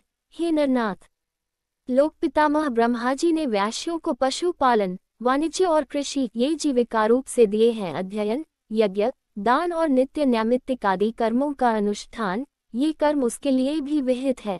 शूद्र का कर्तव्य यही है कि द्विजातियों की प्रयोजन सिद्धि के लिए कर्म करे और उसी से अपना पालन पोषण करे, अथवा वस्तुओं के लेने बेचने अथवा कारीगरी के कामों से निर्वाह करे। अति नम्रता, शौच, निष्कपट स्वामी सेवा, मंत्रहीन यज्ञ, अस्तेय, सत्संग और ब्राह्मण की रक्षा करना, ये शूद्र के प्रधान कर्म है। हे राजन, शूद्र को भी उचित है कि दान दे, बलि वैश्वदेव अथवा नमस्कार आदि अल्प यज्ञों का अनुष्ठान करे, पितृश्राद्ध आदि कर्म करे, अपने आश्रित कुटुंबियों के भरण पोषण के लिए सकल वर्णों से द्रव्य संग्रह करे और ऋतुकाल में अपनी ही स्त्री से प्रसन्न करे। हे नरेश्वर, इनके अतिरिक्त समस्त प्राणियों पर दया, सहनशीलता, अमानता, सत्य, शौच, अधिक परिश्रम न करना, मंगलाचरण, प्रियवादिता, मैत्री, निष्कामता, अकृपणता और किसी के दोष न देखना, ये समस्त वर्णों के सामान्य गुण हैं। सब वर्णों के सामान्य लक्षण इसी प्रकार हैं। अब इन ब्राह्मण आदि चारों वर्णों के आपधर्म और गुणों का श्रवण करो। आपत्ति के समय ब्राह्मण को क्षत्रिय और वैश्य वर्णों की वृत्ति का अवलंबन करना चाहिए तथा क्षत्रिय को केवल वैश्व वृत्ति का ही आश्रय लेना चाहिए। ये दोनों शूद्र का कर्म सेवा आदि कभी न करे। हे राजन, इन उपरोक्त वृत्तियों को भी सामर्थ्य होने पर त्याग दे, केवल आपातकाल में ही इनका आश्रय ले। कर्म संकर्ता कर्मों का मेल न करें। हे राजन, इस प्रकार वर्ण धर्मों का वर्णन तो मैं तुमसे कर दिया, अब आश्रम धर्मों का निरूपण और करता हूँ, सावधान होकर सुनो। विष्णु पुराण। ओम श्री मन्नारायणाय नमः। नारायण नमस्कृत्य नर चैव नरोत्तमं देवी सरस्वती व्याप्तं ततो जयमुदीरयेत्। तृतीय अंश, 9वां अध्याय, ब्रह्मचर्य आदि आश्रमों का वर्णन। और बोले, हे भूपते, बालक को चाहिए कि उपनयन संस्कार के अनंतर वेदाध्ययन में तत्पर होकर ब्रह्मचर्य का अवलंबन कर सावधानता पूर्वक गुरुगृह में निवास करे। वहां रहकर उसे शौच और आचार व्रत का पालन करते हुए गुरु की सेवा शुश्रूषा करनी चाहिए तथा व्रतादि का आचरण करते हुए स्थिर बुद्धि से वेदाध्ययन करना चाहिए। हे राजन, दोनों संध्याओं में एकाग्र होकर सूर्य और अग्नि की उपासना करे तथा गुरु का अभिवादन करे। गुरु के खड़े होने पर खड़ा हो जाए, चलने पर पीछे पीछे चलने लगे तथा बैठ जाने पर नीचे बैठ जाए। हे नृपश्रेष्ठ, इस प्रकार कभी गुरु के विरुद्ध कोई आचरण न करे। गुरुजी के कहने पर ही उनके सामने बैठकर एकाग्रचित से वेदाध्ययन करे और उनकी आज्ञा होने पर ही भिक्षान भोजन करे। जल में प्रथम आचार्य के स्नान कर चुकने पर फिर स्वयं स्नान करे तथा प्रतिदिन प्रातःकाल गुरुजी के लिए समिधा, जल, कुश और पुष्पादि लाकर जुटा दे। इस प्रकार अपना अभिमत वेद पाठ समाप्त कर चुकने पर बुद्धिमान शिष्य गुरुजी की आज्ञा से उन्हें गुरु दक्षिणा देकर गृहस्थाश्रम में प्रवेश करे। हे राजन, फिर विधिपूर्वक पानी ग्रहण कर अपनी वर्णानुकूल वृत्ति से द्रव्योपार्जन करता हुआ सामर्थ्यानुसार समस्त गृह कार्य करता रहे। पिंडदानादि से पितृगण की, यज्ञादि से देवताओं की, अन्नदान से अतिथियों की, स्वाध्याय से ऋषियों की, पुत्रोत्पत्ति से प्रजापति की, बलियों अन्न भाग से भूतगण की तथा वात्सल्य भाव से संपूर्ण जगत की पूजा करते हुए पुरुष अपने कर्मों द्वारा मिले हुए उत्तमोत्तम लोकों को प्राप्त कर लेता है। जो केवल भिक्षावृत्ति से ही रहने वाले परिव्राजक और ब्रह्मचारी आदि हैं, उनका आश्रय भी गृहस्थाश्रम ही है, अतः यह सर्वश्रेष्ठ है। हे राजन, विप्रगण वेदाध्ययन, तीर्थ स्नान और देश दर्शन के लिए पृथ्वी पर्यटन किया करते हैं। उनमें से जिनका कोई निश्चित गृह अथवा भोजन प्रबंध नहीं होता और जो जहाँ सायंकाल हो जाता है वही ठहर जाते हैं, उन सब का आधार और मूल गृहस्थाश्रम ही है। हे राजन, ऐसे लोग जब घर आवे तो उनका कुशल प्रश्न और मधुर वचनों से स्वागत करे तथा शय्या, आसन और भोजन के द्वारा उनका यथाशक्ति सत्कार करे। जिसके घर से अतिथि निराश होकर लौट जाता है उसे अपने समस्त दुष्कर्म देकर वह अतिथि उसके पुण्य कर्मों को स्वयं ले जाता। हाँ, गृहस्थ के लिए अतिथि के प्रति अपमान, अहंकार और दंभ का आचरण करना, उसे देकर पछताना, उस पर प्रहार करना अथवा उससे कटु भाषण करना उचित नहीं है। इस प्रकार जो गृहस्थ अपने परम धर्म का पूर्णतया पालन करता है वह समस्त बंधनों से मुक्त होकर अत्युत्तम लोकों को प्राप्त कर लेता है। हे राजन, इस प्रकार गृहस्थोचित कार्य करते करते जिसकी अवस्था ढल गई हो उस गृहस्थ को उचित है कि स्त्री को पुत्रों के प्रति सौंपकर अथवा अपने साथ लेकर वन को चला जाए। वहाँ पत्र, मूल, फल आदि का आहार करता हुआ लोग श्मश्रु, दाढ़ी मूछ और जटाओं को धारण कर पृथ्वी पर शयन करें और मुनिवृत्ति का अवलंबन कर सब प्रकार अतिथि की सेवा करें। उसे चर्म, काश और कुशाओं से अपना बिछौना तथा ओढ़ने का वस्त्र बनाना चाहिए। हे नरेश्वर, उस मुनि के लिए त्रिकाल स्नान का विधान है। इसी प्रकार देव पूजन, होम, सब अतिथियों का सत्कार, भिक्षा और बलिवैश्वदेव भी उसके विहित कर्म है। हे राजेंद्र, वन्य तैलादि को शरीर में मलना और शीतोष्ण का सहन करते हुए तपस्या में लगे रहना उसके प्रशस्त कर्म है। जो वानप्रस्थ मुनि इन नियत कर्मों का आचरण करता है वह अपने समस्त दोषों को अग्नि के समान भस्म कर देता है और नित्य लोकों को प्राप्त कर लेता है। हे नृप, पंडितगण जिस चतुर्थ आश्रम को भिक्षु आश्रम कहते हैं अब मैं उसके स्वरूप का वर्णन करता हूँ, सावधान होकर सुनो। हे नरेंद्र, तृतीय आश्रम के अनंतर पुत्र, द्रव्य और स्त्री आदि के स्नेह को सर्वथा त्याग कर तथा मात्सर्य को छोड़कर चतुर्थ आश्रम में प्रवेश करे। हे पृथ्वीपते, भिक्षु को उचित है कि अर्थ, धर्म और कामरूप त्रिवर्ग संबंधी समस्त कर्मों को छोड़ दे, शत्रु मित्रादि में समान भाव रखे और सभी जीवों का सुहृद हो निरंतर समाहित रहकर जरायुज, अंडज और स्वदेज आदि समस्त जीवों से मन, वाणी अथवा कर्म द्वारा कभी द्रोह न करे तथा सब प्रकार की आसक्तियों को त्याग दे। ग्राम में 1 रात और पूर्व में 5 रात्रि तक रहे तथा इतने दिन भी तो इस प्रकार रहे जिससे किसी से प्रेम अथवा द्वेष न हो। जिस समय घरों में अग्नि शांत हो जाए और लोग भोजन कर चुके उस समय प्राणक्षा के लिए उत्तम वर्णों में भिक्षा के लिए जाए। परिव्राजक को चाहिए कि काम, क्रोध तथा दर्प, लोभ और मोह आदि समस्त दुर्गुणों को छोड़कर ममता शून्य होकर रहे। जो मुनि समस्त प्राणियों को अभयदान देकर विचरता है उसको भी किसी से कभी कोई भय नहीं होता। जो ब्राह्मण चतुर्थ आश्रम में अपने शरीर में स्थित प्राणादि सहित जठराग्नि के उद्देश्य से अपने मुख में भिक्षानुरूप हवि से हवन करता है वह ऐसा अग्निहोत्र करके अग्निहोत्रियों के लोकों को प्राप्त हो जाता है। जो ब्राह्मण ब्रह्म से भिन्न सभी मिथ्या है, संपूर्ण जगत भगवान का ही संकल्प है, बुद्धियोगी से युक्त होकर यथाविधि आचरण करता हुआ उस मोक्षाश्रम का पवित्रता और सुखपूर्वक आचरण करता है, वह निरिबंधन अग्नि के समान शांत होता है और अंत में ब्रह्मलोक प्राप्त करता है। ओम श्रीमन्नारायणाय नमः। तृतीय अंश, 10वां अध्याय, जात कर्म, नामकरण और विवाह संस्कार की विधि। सगर बोले, हे द्विज श्रेष्ठ, अपने चारों आश्रम और चारों वर्णों के कर्मों का वर्णन किया, अब मैं आपके द्वारा मनुष्यों के कर्मों को सुनना चाहता हूँ। हे भृगुश्रेष्ठ, मेरा विचार है कि आप सर्वज्ञ हैं, अतएव आप मनुष्यों के नित्य नैमित्तिक और काम्य आदि सब प्रकार के कर्मों का निरूपण कीजिए। और यह बोले, हे राजन, आपने जो नित्य नैमित्तिक आदि क्रियाकलाप के विषय में पूछा सो मैं सबका वर्णन करता हूँ। एकाग्रचित होकर सुनो। पुत्र के उत्पन्न होने पर पिता को चाहिए कि उसके जात कर्म आदि सकल क्रियाकांड और आभ्युदयिक श्राद्ध करे। हे नरेश्वर, पूर्वाभिमुख बिठाकर युग्म ब्राह्मणों को भोजन करावे तथा द्विजातियों के व्यवहार के अनुसार देव और पितृपक्ष की तृप्ति के लिए श्राद्ध करे। और हे राजन, प्रसन्नतापूर्वक देव तीर्थ अंगुलियों के अग्रभाग द्वारा नांदीमुख पितृगण को दही, जौ और बदरी फल मिलाकर बनाए हुए पिंड दे अथवा प्राजापत्य तीर्थ कनिष्ठिका के मूल द्वारा संपूर्ण उपचार द्रव्यों का दान करें। इसी प्रकार कन्या अथवा पुत्रों के विवाह आदि समस्त वृद्धि कालों में भी करे। तदनंतर पुत्रोत्पत्ति के 10वें दिन पिता नामकरण संस्कार करे। पुरुष का नाम पुरुषवाचक होना चाहिए, उसके पूर्व में देववाचक शब्द हो तथा पीछे शर्मा, वर्मा आदि होने चाहिए। ब्राह्मण के नाम के अंत में शर्मा, क्षत्रिय के अंत में वर्मा तथा वैश्य और शूद्रों के नामांत में क्रमशः गुप्त और दास शब्दों का प्रयोग करना चाहिए। नाम अर्थहीन,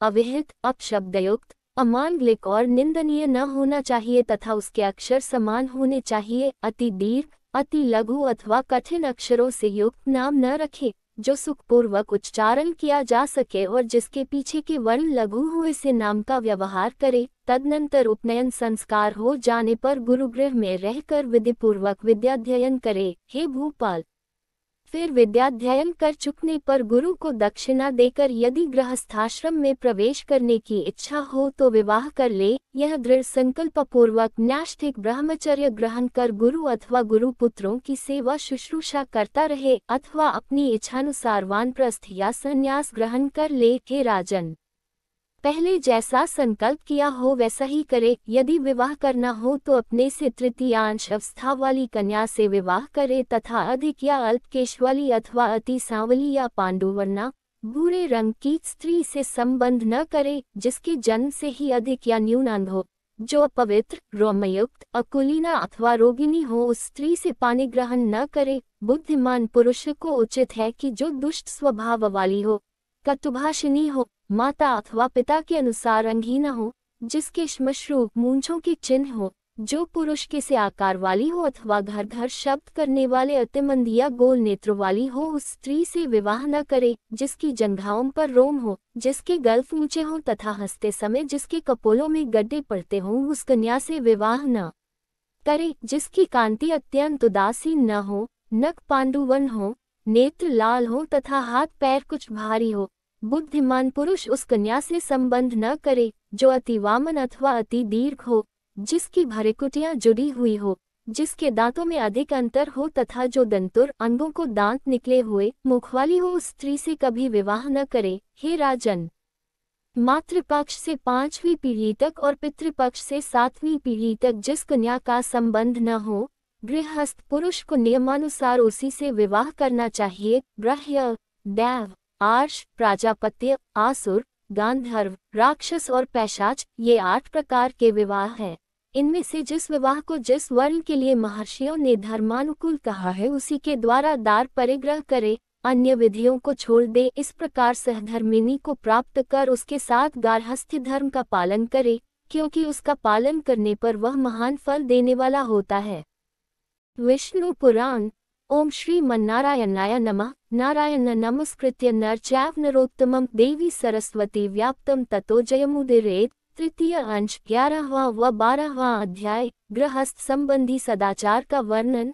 और बोले, गृहस्थ पुरुष को नित्य प्रति देवता, गो, ब्राह्मण, सिद्धगण, वयोवृद्ध तथा आचार्य की पूजा करनी चाहिए और दोनों समय संध्या वंदन तथा अग्निहोत्रादि कर्म करने चाहिए। गृहस्थ पुरुष सदा ही संयम पूर्वक रहकर बिना कहीं से कटे हुए 2 वस्त्र, उत्तम औषधियां और गारुड मरकत आदि विष नष्ट करने वाले रत्न धारण करे। वह केशों को स्वच्छ और चिकना रखे तथा सर्वदा सुगंधयुक्त सुंदर वेश और मनोहर श्वेत पुष्प धारण करे। किसी का थोड़ा सा भी धन हरण न करे और थोड़ा सा भी अप्रिय भाषण न करे। जो मिथ्या हो ऐसा प्रिय वचन भी कभी न बोले और न कभी दूसरों के दोषों को ही कहे। हे पुरुष श्रेष्ठ, दूसरों की स्त्री अथवा दूसरों के साथ वैर करने में कभी रुचि न करे।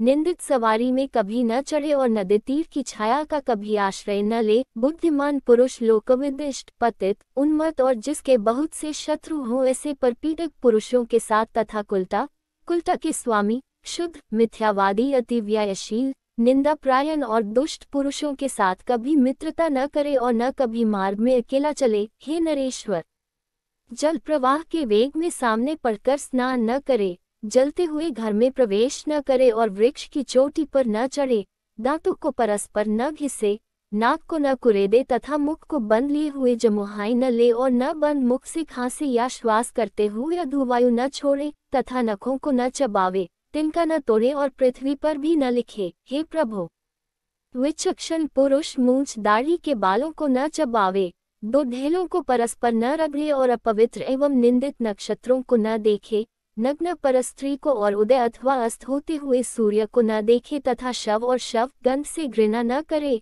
क्योंकि शव गंध सोम का अंश है। चौराहा, चात्यवृक्ष, शमशान, उपवन और दुष्टा स्त्री की समीपता, इन सब का रात्रि के समय सर्वदा त्याग करे। बुद्धिमान पुरुष अपने पूजनीय देवता, ब्राह्मण और तेजोमय पदार्थों की छाया को कभी न लांघे तथा शून्य वंकटी और शून्य घर में कभी अकेला न रहे। प्राज्ञ पुरुष को चाहिए कि अनार्य व्यक्ति का संग न करे, कुटिल पुरुष में आसक्त न हो, सर्प के पास न जाए और जग पड़ने पर अधिक देर तक लेटा न रहे। हे नरेश्वर, बुद्धिमान पुरुष जागने, सोने, स्नान करने, बैठने, शय्या सेवन करने और व्यायाम करने में अधिक समय न लगावे। हे राजेंद्र, प्राज्ञ पुरुष दांत और सींग वाले पशुओं को, ओस को तथा सामने की वायु और धूप को सर्वदा परित्याग करे, नग्न होकर स्नान, शयन और आचमन न करे तथा केश खोलकर आचमन और देव पूजन न करे। होम तथा देवार्चन आदि क्रियाओं में, आचमन में, पुण्याहवाचन में और जप में एक वस्त्र धारण करके प्रवृत्त न हो। संशयशील व्यक्तियों के साथ कभी न रहे। सदाचारी पुरुषों का तो आधे क्षण का संग भी अति प्रशंसनीय होता है।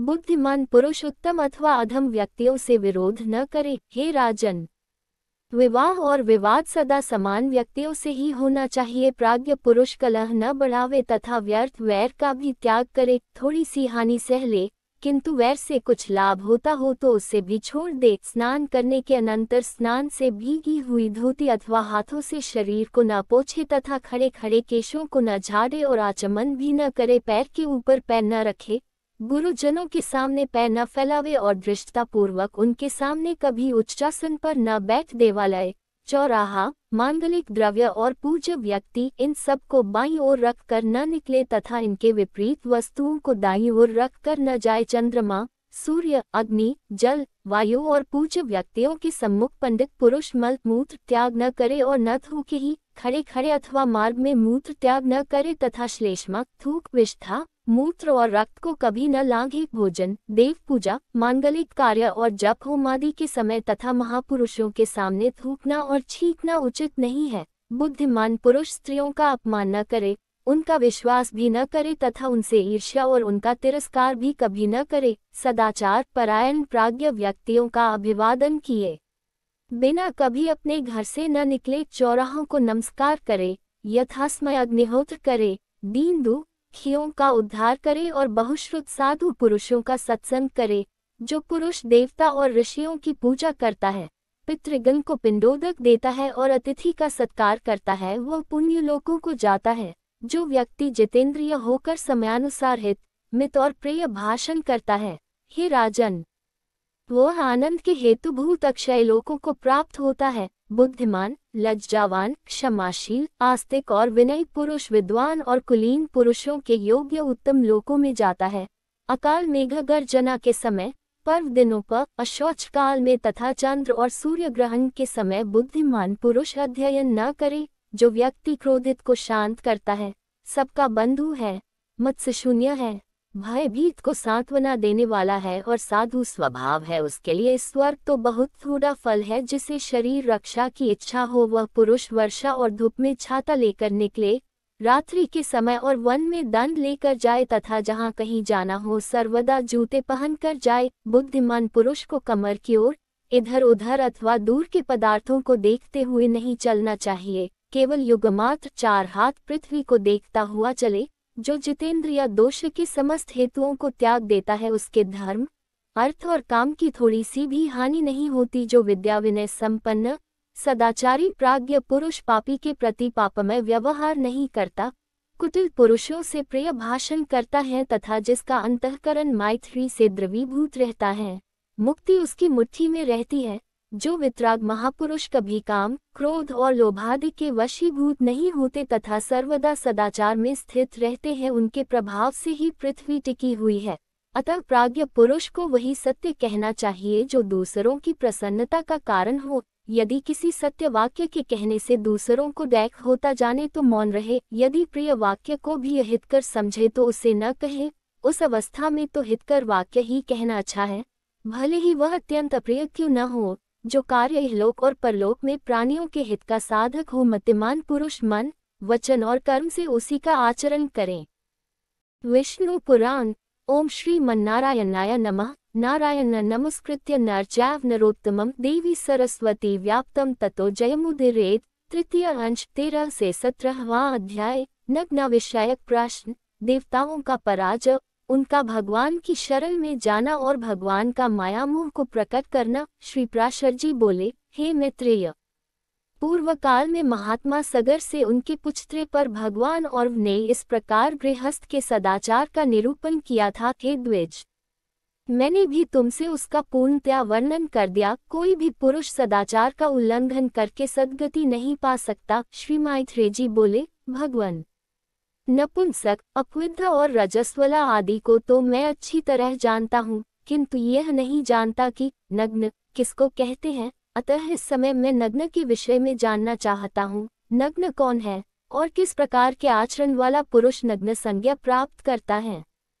हे धर्मात्माओं में श्रेष्ठ, मैं आपके द्वारा नग्न के स्वरूप का यथावत वर्णन सुनना चाहता हूँ, क्योंकि आपको कोई भी बात अविदित नहीं है। श्री पराशर जी बोले, हे द्विज, ऋक्, साम और यजु, यह वेदत्रयी वर्णों का आवरण स्वरूप है। जो पुरुष मोह से इसका त्याग कर देता है वह पापी नग्न कहलाता है। हे ब्राह्मण, समस्त वर्णों का संवरण ढांकने वाला वस्त्र वेदत्रयी ही है, इसलिए उसका त्याग कर देने पर पुरुष नग्न हो जाता है, इसमें कोई संदेह नहीं। हमारे पितामह धर्मज्ञ वशिष्ठ जी ने इस विषय में महात्मा भीष्म जी से जो कुछ कहा था वह श्रवण करो। हे मैत्रेय, तुमने जो मुझसे नग्न के विषय में पूछा है, इस संबंध में भीष्म के प्रति वर्णन करते समय मैंने भी महात्मा वशिष्ठ जी का कथन सुना था।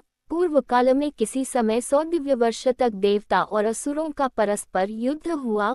उसमें हलाद प्रभृति दैत्यों द्वारा देवगण पराजित हुए। अतः देवगण ने क्षीर सागर के उत्तरीय तट पर जाकर तपस्या की और भगवान विष्णु की आराधना के लिए उस समय इस स्तुति का गान किया।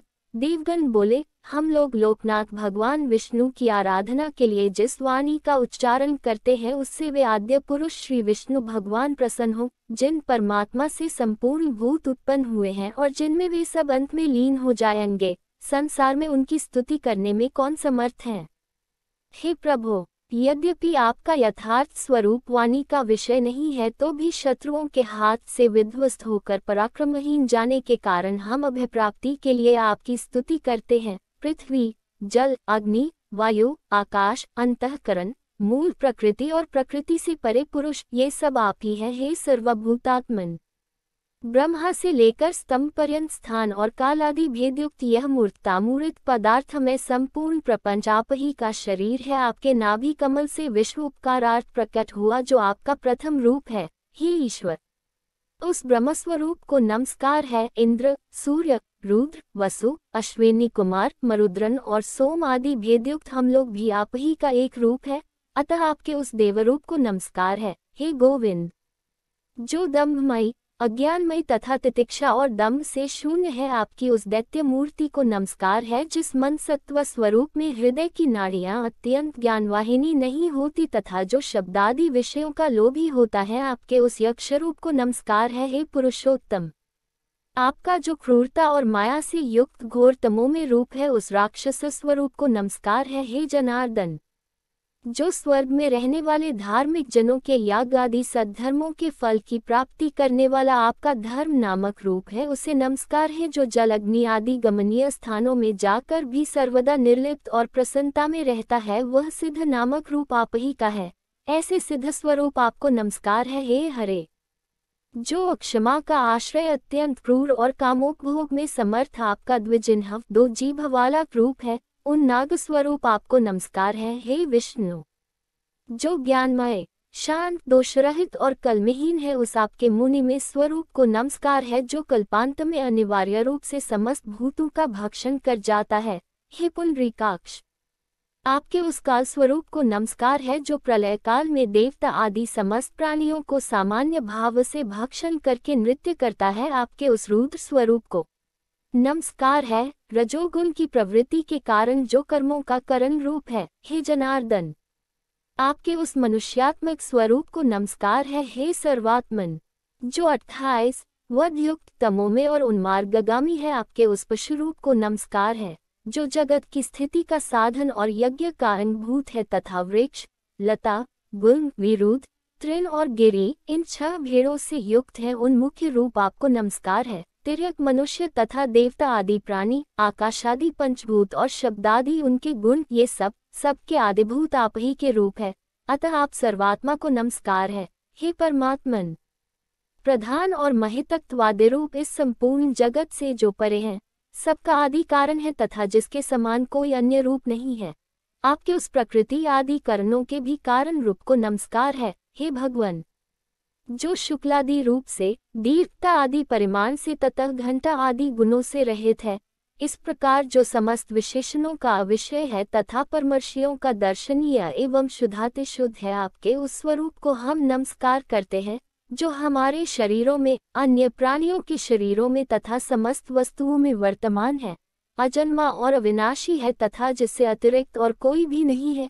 उस ब्रह्मस्वरूप को हम नमस्कार करते हैं। परमपद ब्रह्म ही जिसका आत्मा है, ऐसे जिस सनातन और अजन्मा भगवान का यह सकल प्रपंच रूप है, उस सब के बीजभूत, अविनाशी और निर्मल प्रभु वासुदेव को हम नमस्कार करते ही। श्री प्राशर जी बोले, हे मैत्रेय, स्तोत्र के समाप्त हो जाने पर देवताओं ने परमात्मा श्रीहरि को हाथ में शंख, चक्र और गदा लिए तथा गरुड़ पर आरूढ़ हुए अपने सम्मुख विराजमान देखा। उन्हें देखकर समस्त देवताओं ने प्रणाम करने के अनंतर उनसे कहा, हे नाथ, प्रसन्न होइए और हम शरणागतों की दैत्यों से रक्षा कीजिए। हे परमेश्वर, हलात प्रभुति दैत्यगण ने ब्रह्मा जी की आज्ञा का भी उल्लंघन कर हमारे और त्रिलोकी के यज्ञ भागों का अपहरण कर लिया है।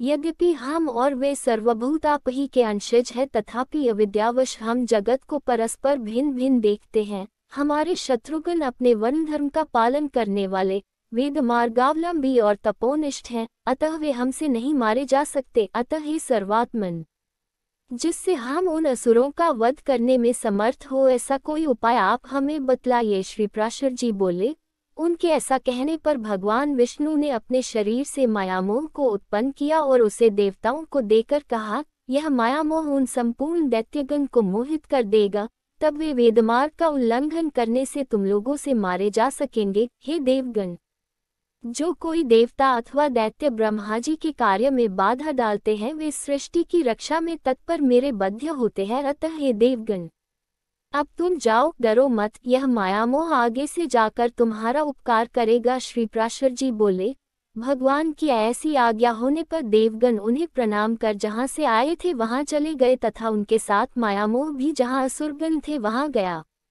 विष्णु पुराण।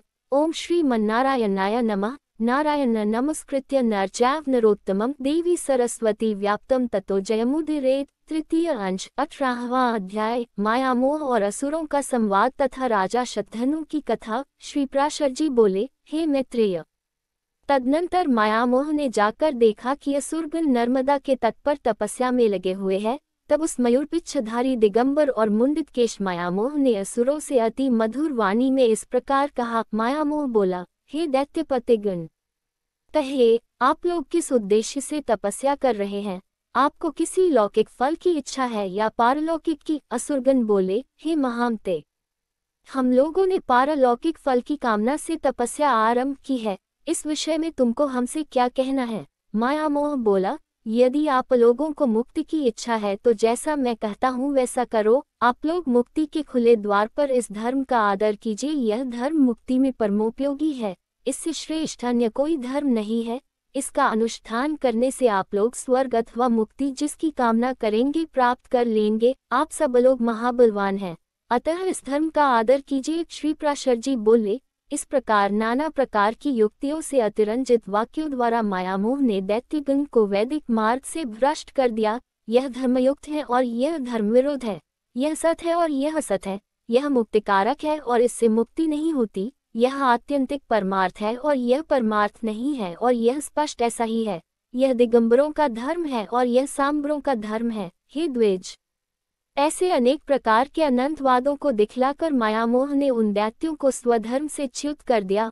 मायामोह ने दैत्यों से कहा था कि आप लोग इस महाधर्म को अर्हत अर्थात इसका आदर कीजिए। अतः उस धर्म का अवलंबन करने से वे अर्हत कहलाए। मायामोह ने असुरगण को त्रयी धर्म से विमुक्त कर दिया। वे मोहग्रस्त हो गए तथा पीछे उन्होंने अन्य दैत्यों को भी इसी धर्म में प्रवृत्त किया। उन्होंने दूसरे दैत्यों को दूसरों ने तीसरों को, तीसरों ने चौथों को तथा उन्होंने औरों को इसी धर्म में प्रवृत्त किए। इस प्रकार थोड़े ही दिनों में दैत्यगण ने वेदत्रयी का प्रायः त्याग कर दिया। तदनंतर जितेंद्रिय मायामोह ने रक्तवस्त्र धारण कर अन्यान्य असुरों के पास जा उनसे मृदु, अल्प और मधुर शब्दों में कहा, हे असुरगण, यदि तुम लोगों को स्वर्ग अथवा मोक्ष की इच्छा है तो पशु हिंसा आदि दुष्टकर्मों को त्याग कर बोध प्राप्त करो। यह संपूर्ण जगत विज्ञान माया है, ऐसा जानो। मेरे वाक्यों पर पूर्णतया ध्यान दो। इस विषय में युज्जनों का पदार्थों की प्रतीति पर ही स्थिर है तथा रागादि दोषों से दूषित है। इस संसार संकट में जीव अत्यंत भटकता रहा है। इस प्रकार बुद्ध्यर्थ जानो, बुद्ध्यर्थ समझो, बुद्ध्यर्थ जानो आदि शब्दों से बुद्ध धर्म का निर्देश कर मायामोह ने दैत्यों से उनका निज धर्म छुड़ा दिया।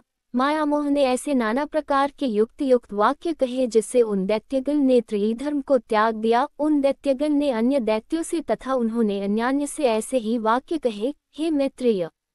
इस प्रकार उन्होंने श्रुति स्मृति विहित अपने परम धर्म को त्याग दिया। हे द्विज मोकारी मायामोह ने और भी अनेकानेक दैत्यों को भिन्न भिन्न प्रकार के विविध पाषंडों से मोहित कर दिया। इस प्रकार थोड़े ही समय में मायामोह के द्वारा मोहित होकर असुरगण ने वैदिक धर्म की बातचीत करना भी छोड़ दिया। हे द्विज, उनमें से कोई वेदों की, कोई देवताओं की, कोई याज्ञिक कर्म कलापों की तथा कोई ब्राह्मणों की निंदा करने लगे।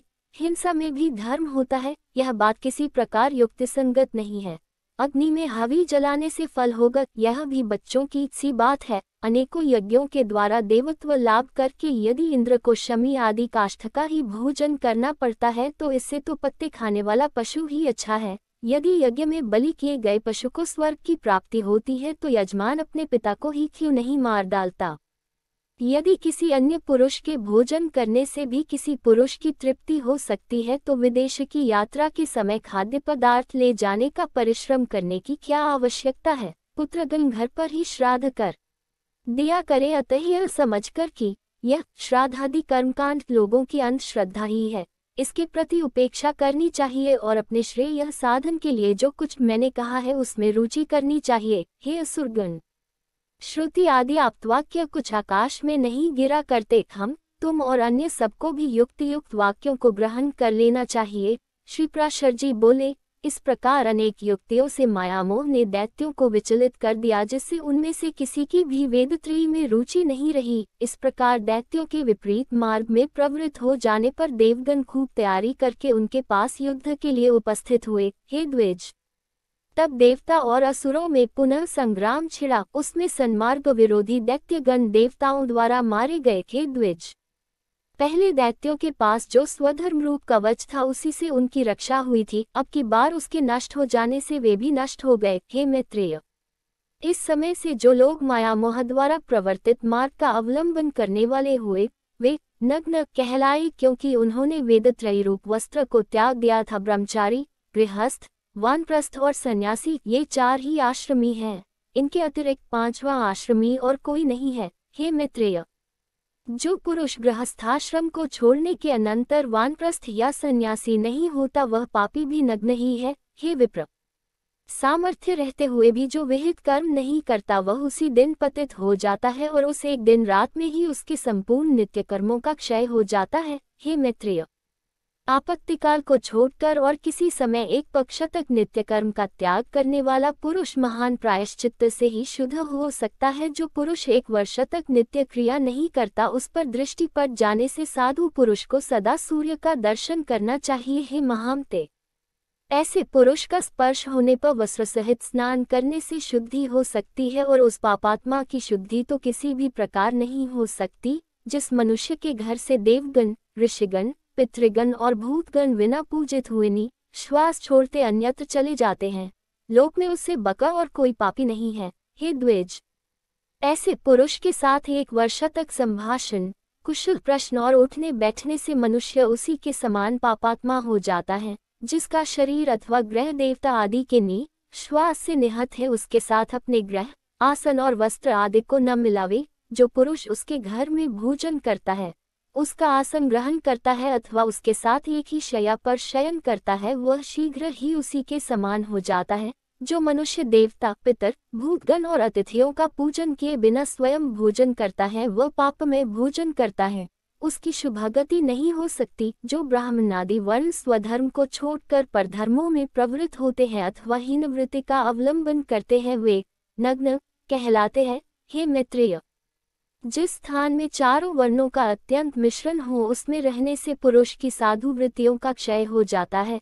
जो पुरुष ऋषि देव पितृ भूत और अतिथिगण का पूजन किए बिना भोजन करता है उससे संभाषण करने से भी लोग नरक में पड़ते हैं। अतः वेदत्रयी के त्याग से दूषित इन नग्नों के साथ प्राज्ञ पुरुष सर्वदा संभाषण और स्पर्श आदि का भी त्याग कर दे। यदि इनकी दृष्टि पड़ जाए तो श्रद्धावान पुरुषों का यत्नपूर्वक किया हुआ श्राद्ध देवता अथवा पितृपितामहगण की तृप्ति नहीं करता। राजा शतधनु की कथा सुना जाता है। पूर्व काल में पृथ्वीतल पर शतधनु नाम से विख्यात एक राजा था। उसकी पत्नी शैव्या अत्यंत धर्मपरायणा थी। वह महाभाग पतिव्रता सत्य शौच और दया से युक्त तथा विनय और नीति आदि संपूर्ण सुलक्षणों से संपन्न थी। उस महारानी के साथ राजा शतधनु ने परम समाधि द्वारा सर्वव्यापक देव श्री जनार्दन की आराधना की। वे प्रतिदिन तन्मय होकर अनन्य भाव से होम जप दान उपवास और पूजन आदि द्वारा भगवान की भक्तिपूर्वक आराधना करने लगे। हे द्विज, एक दिन कार्तिकी पूर्णिमा को उपवास कर उन दोनों पति पत्नियों ने श्री गंगा जी से एक साथ ही स्नान करने के अनंतर बाहर आने पर एक पाषंडी को सामने आता देखा। यह ब्राह्मण उस महात्मा राजा के धनुर्वेदाचार्य का मित्र था। अतः आचार्य के गौरववश राजा ने भी उससे मित्रवत व्यवहार किया, किंतु उसकी पतिव्रता पत्नी ने उसका कुछ भी आदर नहीं किया। वह मौन रही और यह सोचकर कि मैं उपोषिता उपवास युक्त हूँ उसे देखकर सूर्य का दर्शन किया। हे द्विजोत्तम, फिर उन स्त्री पुरुषों ने यथारीति आकर भगवान विष्णु के पूजा आदि संपूर्ण कर्म विधिपूर्वक किए। कालांतर में वह शत्रुजित राजा मर गया। तब देवी शैव्या ने भी चितारूढ़ महाराज का अनुगमन किया। राजा शतधनु ने उपवास अवस्था में पाखंडी से वार्तालाप किया था, अतः उस पाप के कारण उसने कुत्ते का जन्म लिया तथा वह शुभलक्षणा काशी नरेश की कन्या हुई, जो सब प्रकार के विज्ञान से युक्त सर्वलक्षण संपन्ना और जातिस्मृत पूर्व जन्म का वृतांत जानने वाली थी। राजा ने उसे किसी वर को देने की इच्छा की, किंतु उस सुंदरी के ही रोक देने पर वह उसके विवाहादि से उपरत हो गए। तब उसने दिव्य दृष्टि से अपने पति को श्वान हुआ जान विदिशा नामक नगर में जाकर उसे वहां कुत्ते की अवस्था में देखा। अपने महाभाग पति को श्वान रूप में देखकर उस सुंदरी ने उसे सत्कार पूर्वक अति उत्तम भोजन कराया। उसके दिए हुए उस अति मधुर और इच्छित अन्न को खाकर वह अपनी जाति के अनुकूल नाना प्रकार की चाटुता प्रदर्शित करने लगा। उसके चाटुता करने से अत्यंत संकुचित हो उस बालिका ने कुत्सित योनि में उत्पन्न हुए उस अपने प्रियतम को प्रणाम कर उससे इस प्रकार कहा, महाराज, आप अपनी उस उदारता का स्मरण कीजिए जिसके कारण आज आप श्वान योनि को प्राप्त होकर मेरे चाटुकार हुए हैं। हे प्रभु,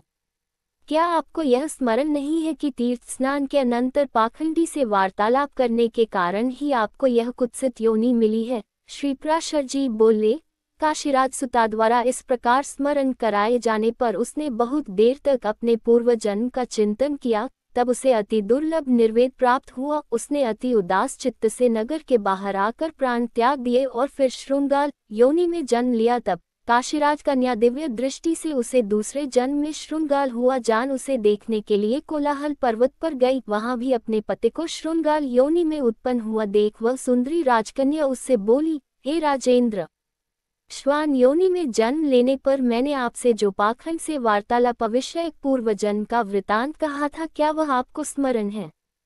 तब सत्यनिष्ठों में श्रेष्ठ राजा शतधनु ने उसके इस प्रकार कहने पर सारा सत्य वृतांत जानकर निराहार रह वन में अपना शरीर छोड़ दिया। फिर वह एक भेड़िया हुआ। उस समय भी निंदिता राजकन्या ने उस निर्जन वन में जाकर अपने पति को उसके पूर्व जन्म का वृतांत स्मरण कराया। हे महाभाग, तुम भेड़िया नहीं हो, तुम राजा शतधनु हो। तुम अपने पूर्व जन्मों में क्रमशः कुकुर और श्रृंगाल होकर अब भेड़िया हुए हो।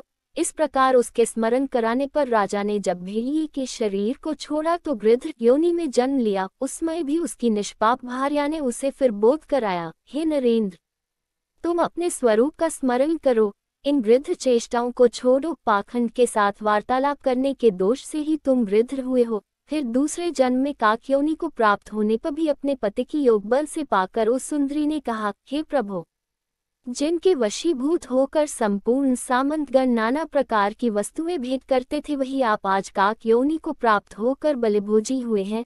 इसी प्रकार काक योनि में भी पूर्व जन्म का स्मरण कराए जाने पर राजा ने अपने प्राण छोड़ दिए और फिर मयूर योनि में जन्म लिया।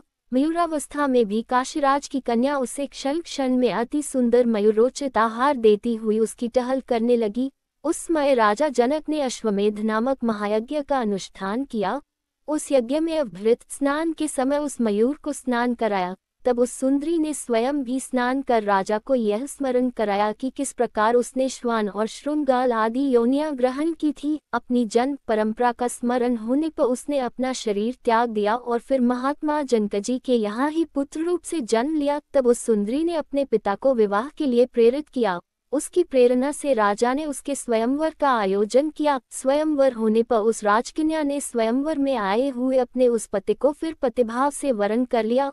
उस राजकुमार ने काशीराज सुता के साथ नाना प्रकार के भोग भोगे और फिर पिता के परलोकवासी होने पर विदेहनगा का राज्य किया। उसने बहुत से यज्ञ किए, याचकों को नाना प्रकार से दान दिए, बहुत से पुत्र उत्पन्न किए और शत्रुओं के साथ अनेकों युद्ध किए। इस प्रकार उस राजा ने पृथ्वी का न्यायानुकूल पालन करते हुए राज्य भोग किया और अंत में अपन प्रिय प्राणों को धर्मयुद्ध में छोड़ा। तब उस सुलोचना ने पहले के समान फिर अपने चितारूढ़ पति का विधिपूर्वक प्रसन्न मन से अनुगमन किया। इससे वह राजा उस राजकन्या के सहित इंद्रलोक से भी उत्कृष्ट अक्षय लोकों को प्राप्त हुआ। हे द्विज श्रेष्ठ, इस प्रकार शुद्ध हो जाने पर उसने अतुलनीय अक्षय स्वर्ग, अति दुर्लभ दाम्पत्य और अपने पूर्वार्जित संपूर्ण पुण्य का फल प्राप्त कर लिया। हे द्विज, इस प्रकार मैंने तुमसे पाखंडी से संभाषण करने का दोष और अश्वमेध यज्ञ में स्नान करने का महात्म्य वर्णन कर दिया।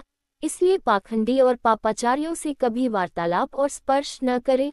विशेषत नित्य नैमित्तिक कर्मों के समय और जो यज्ञादि क्रियाओं के लिए दीक्षित हो उसे तो उनका संसर्ग त्यागना अत्यंत आवश्यक है।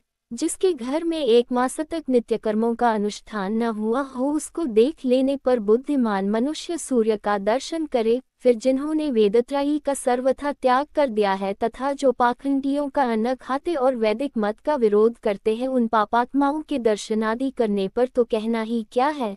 इन दुराचारी पाखंडियों के साथ वार्तालाप करने, संपर्क रखे और उठने बैठने में महान पाप होता है। इसलिए इन सब बातों का त्याग करे। पाखंडी, विकर्मी, विदाल व्रत वाले अर्थात छिपे पाप करना वैदाल नामक व्रत है। जो वैसा करते हैं वे विदाल व्रत वाले कहलाते हैं। दुष्ट, स्वार्थी और बगुला भक्त लोगों का वाणी से भी आदर न करे। इन पाखंडी, दुराचारी और अति पापियों का संसर्ग दूरी से त्यागने योग्य है, इसलिए इनका सर्वदा त्याग करे। इस प्रकार मैंने तुमसे निग्नों की व्याख्या की, जिनके दर्शन मात्र से श्राद्ध नष्ट हो जाता है और जिनके साथ संभाषण करने से मनुष्य का 1 दिन का पुण्य क्षीण हो जाता है। वे पाखंडी बड़े पापी होते हैं। बुद्धिमान पुरुष इनसे कभी संभाषण न करे। इनके साथ संभाषण करने से उस दिन का पुण्य नष्ट हो जाता है। जो बिना कारण ही जटा धारण करते अथवा मूल मुड़ाते हैं, देवता, अतिथि आदि को भोजन कराए बिना स्वयं ही भोजन कर लेते हैं, सब प्रकार से शौचहीन हैं तथा जल दान और पितृपिंड आदि से भी बहिष्कृत हैं, उन लोगों से वार्तालाप करने से भी लोग नरक में जाते हैं। संपूर्ण विष्णु पुराण का 3य अंश के कुल 18 अध्याय अब समाप्त हुए।